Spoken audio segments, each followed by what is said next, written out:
What are the feelings? How's the dressing room celebrating the first series win, and that too with a clean sweep, and that too against the last T20 World Cup winners who won the World Cups? Everyone's just delighted. I think certainly not what I expected at the start of the week, but we earned that win today. I thought on Friday we were really good, and today I thought the game was in the balance, and we went out there and we won it.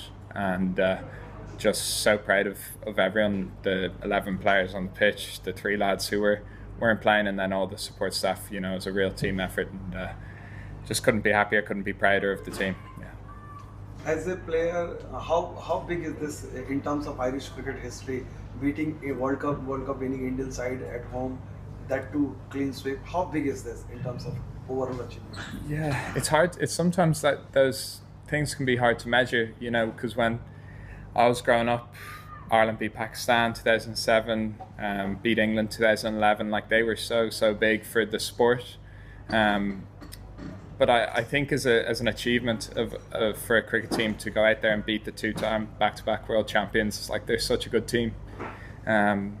So I couldn't speak to the games I haven't been involved in, but because they were such amazing wins at a time when Irish cricket needed to do it. But certainly since I've been involved, I'm not sure I've been involved in a bigger sort of accomplishment. Special word in Jai Mundra and Matt Holland, they took wickets in both games. What have they brought to the Irish team? Yeah, I think I said it in the change room there, I think the 3 guys, like Liam McCarthy, had only played 1 game before this, so we went into the series with 1 cap between 3 bowlers. So I think just the clarity they bowled with, it was we went in with a simple plan once we saw the first innings on Friday, and then obviously batting on the surface today, it felt similar. So the plan didn't change that much, but you still have to execute, and you're bound to some really good batters. So I think Jai, I think Matt, Liam today was excellent and probably went under the radar, but I reckon he went at under 6 and over. And yeah, I think they've certainly stuck their hand up, and I think Nobby said it at the press conference, that's what we want to see, guys come in, put in performances and make it difficult for the selectors, and they've done that in buckets today. You guys look very proactive when you were bowling, especially using the wind and, trying to bowl little short of length just so that they can hit you square rather than straight. And on their side, they were, on your side, you guys were straighting a lot straighter. Was that the proactive part of the planning, that we need to use these kind of dimensions and the wind? I think so. I think that is a more typical Stormont surface than say maybe the one we got in the test match when we played here a couple of weeks ago. But yeah, so we play a good bit of T20 cricket up here in our domestic game, and that it's similar, and they are big boundaries. And when they put the hoardings up, those straight boundaries become small. But the wind shifted today, which made the top end a bit smaller, I thought. But the guys used it really well, and the fact that they've got so many left-handers sometimes can play to our advantage when they have 2 at the crease, so you can use that big side, like you said.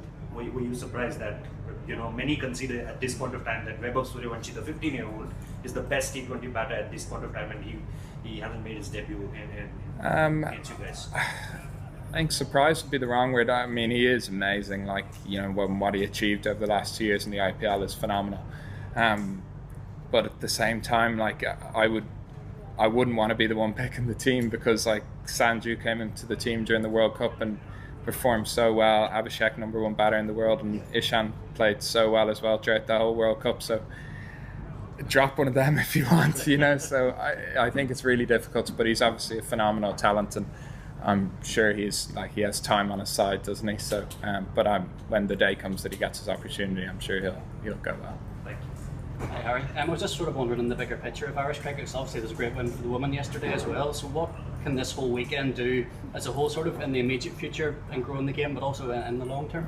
Yeah, I mean, what the women achieved yesterday was huge, and I think it's a big monkey off their back. I think it was a long time coming. They've been playing really well for a really long time, and I obviously date Gabby, so like I'm quite intimate in the whole experience of it, I guess. But I think she would probably think that they were disappointed to not win more than once, because I think they went in with a lot of confidence. So I was delighted to see them get over the line. I think Orla is world class. She's one of the best all-rounders in the world. I think the way she's played at this World Cup has certainly shown that. And the weekend on a whole is just huge. You ride that wave of momentum of reporting. Hopefully get onto the front or back pages of major newspapers here would be a big achievement, because sometimes you win games and it doesn't even get reported on. I think this weekend the momentum we have is brilliant, and hopefully it does a lot for us going forward in terms of getting more games in our summer, and playing in front of home crowds. That's what you want to do as an Irish cricketer. At my 100th cap today, but I reckon more than half of them are away from home, certainly a good bit more than half actually. So playing at home is brilliant, and I'd love to do more of it. Is that what's key? Sorry, just to follow up, is that what's key to growing the game here, is to bring more big teams here and have those big moments? Yeah, I think so. I think a lot of it is on the players to put in the performances. I think if you look at the women's series against England in 2024, one of their games, certainly one of them was on free to air on Virgin, and I think something like that was huge, because I think that's how you grow it, because it makes the sport fully accessible to the whole population. So if, I know there's broadcast rights deals and all that sort of stuff, but I think things like that would really grow the game, and that would be brilliant. Yeah, the last one. Yep. Harry, coming from Australia, and obviously these guys coming with Indian media, we find it amazing how accessible you guys are in terms of when you're at your club, and how accessible you are to junior cricket and junior cricketers, aspiring cricketers. What do you think? You're all going to be walking back into your clubs at some stage this summer to go and play some more club cricket and stuff like that. What do you reckon it means to for younger kids coming through, to see you guys coming through the door after rolling India twice? It's a good question. To be honest, I think for the most part, I think amongst the playing, for everyone, sorry, I don't know why I said that.